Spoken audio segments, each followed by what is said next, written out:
Face the Nation. Alam mo, Senator, ayoko sanang mag-touch tungkol sa West Philippine Sea. Pero siguro kung meron man tao na mas nakakaintindi at gusto kong mahinga ng talagang pananaw regarding dito, ikaw talaga yon. Kasi kanina inumpisahan mo na seguridad. Ngayon, lumabas naman tayo sa ating borders. Medyo mahirap talaga ang usapin ng pagka-claim dito sa ating teritoryo ngayon, di ba? Alam naman na natin na sinabi na nga na ito ay West Philippine Sea. Pero sa usapin sa nagaganap, hindi lang ngayon dun sa paligid ng ating karagatan. Ngayon, nagkakaroon na din ng issue, pati sa air na din ngayon, di ba? So, ano ang pananaw mo dito? Kasi mahirap din naman na sabihin na makipagdigmaan tayo sa kahit na kanino ba. Kasi talagang hindi naman ganun kalaki ang ating populasyon, hindi ganun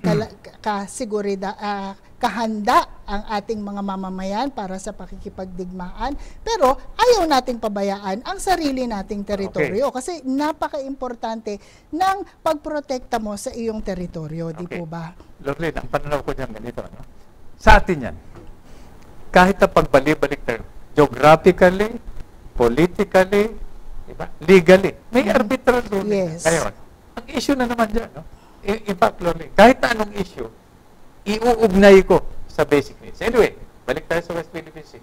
Kung hindi, atin yan, kung hindi natin kayang protektahan yung mga mangingisda natin na nangingisda para pakainin yung mga nagugutom nilang pamilya, anong klaseng malayang bansa naman tayo? Yun ang tawag natin sa kanila.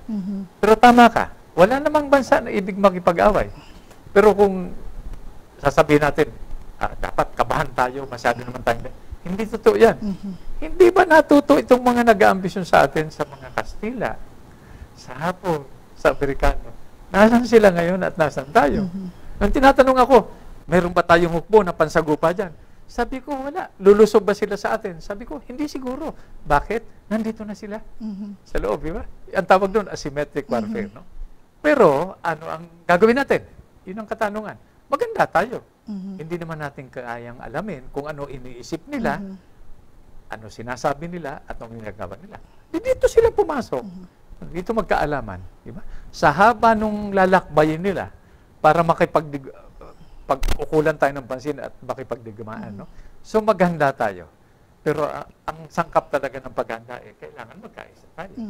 Otherwise, yung last na linya sa pambansang awit natin, which is ang mamatay na dahil sa'yo, kung hindi natin kayang panindigan yon dahil pinapakanta natin sa mga estudyante natin, no? Sa kabataan natin, tuwing flag ceremony, ay di palitan natin yun. Natin sabihin, ang mamatay na dahil sa'yo, hindi naman pala. Na hindi mo naman kaya. Yes. Pero naniniwala naman ako na kayang-kaya nating maghanda, pero magkaisa muna tayo. Yung politika, normal yan, no? Magkaisa tayo, mag-organisa tayo. Kung kaya nating maghanda para sa bagyo o lindol, kaya nating maghanda sa anumang banta sa ating seguridad o demokrasya. Tama po. Idudugtong ko na din dyan, ang sinasabi nga natin, since pinag-uusapan natin is yung pagiging pro or against. Di ba tayo, ano ba tayo? Pro-China? Pro-America? So kayo, alam ko may pananaw kayo dyan. Ano po ba dapat? Saan po ba dapat tayo? Ganito. Yun. Umaapaw na yan pati sa politika natin. Pro-China, anti-China, pro-America, anti-America. Bihira kong marinig yung pro-Pilipino. Yun ang bibigyan ko ng diin. So, paano tayong magiging pro-Pilipino? Saan tayo mag-uumpisa? Mag-uumpisa tayo sa pagkakaisa. Ano ang sangkap? Sinasabi ko kanino. Kailangan itong henerasyon namin, no? Kailangan handang magsakripisyo. Sakripisyo. Ang isang sangkap ng pambansang pag-uunlad at proteksyon sa ating kalayaan, sa ating demokrasya. Pangalawang sangkap, pagkakaisa. So, ang sinasabi ko rito, Lord, it is one flag. Isang bandila, isang bansa, diba?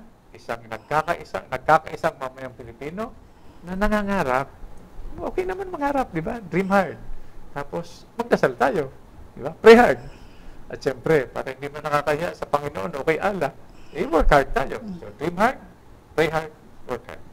Yes, napakaganda niyan, Senator. Napakaganda din po na marinig ko ano ang inyong mga nais para pa lang sa mga kabataan na nag-uumpisa sa kanilang values formation na ang gusto nyo ding magawa para sa ating mga seniors, sa mga transport sectors, pati sa OFW at syempre dito din sa ating mga kalupaan or proteksyon para sa ating bansa at as a whole, seguridad. Napakaraming ibig sabihin ng seguridad. Lorraine, idagdag ko lang, pahabol ito. No? Titingnan ko yung mapa ng mundo. Sabi, alam mo anong discover ko? Bukod sa Hugis Rosario tayo may hawak ng traffic light.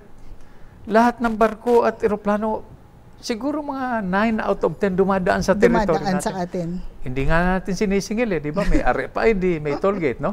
Okay, so ano ang aking na-discover? Sa aking panano, tayo ang pwedeng maging sentro ng ekonomiya, ng kultura, ng politika, ng seguridad, at ng spiritual center, no? Hindi lamang ng Pacific area, kundi ng mundo. Yung nahihirapan sa ibang bansa, tulad na nasasaksihan natin yan, sa Ukraine, iba yung itong tunggalian between Israel at saka yung ibang grupo, no? Sa atin dapat pumunta kung mabawas-bawasan yung sobrang partisan politics at mag-focus tayo sa mga tunay na problema, which are pagkain, pabahay, di ba? Edukasyon, kalusugan, at siyempre impormasyon na makatotohanan. Baka meron po kayong mga panghuli niya mensahe sa ating mga manonood sa Face the Nation, Senator. Una-una, itong mga kabataan natin, yung susunod na generasyon, napatunayan ko na ito, Lordy, no? Mas magagaling kaysa sa atin. Dahil sa technology at sa access nila sa impormasyon. So, uulitin ko ang sinabi ko, sila ang sarili nilang kinabukasan. Ang magagawa lang natin yun ay ipakita sa kanila sa pamamagitan ng buhay na halimbawa, hindi lamang doon sa loob ng silid-aralan, kundi paano magmahal sa bayan, kung paano magmahal sa Diyos, kung paano magtulungan, kung paano maging disiplinado. Para pag sila na ang presidente, o mayor, o mamamayan, o senador, mas maganda na ang sitwasyon dahil sa ipinakita nating halimbawa. So again, uulitin ko, no? Dream hard, one flag, one nation, one people, work hard, pray hard.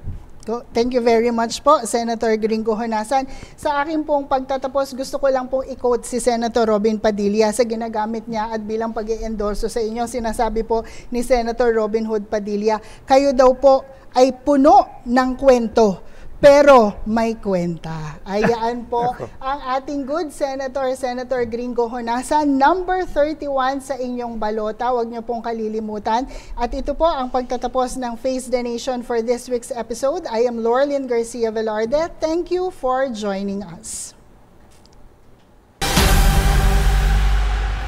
Face the Nation.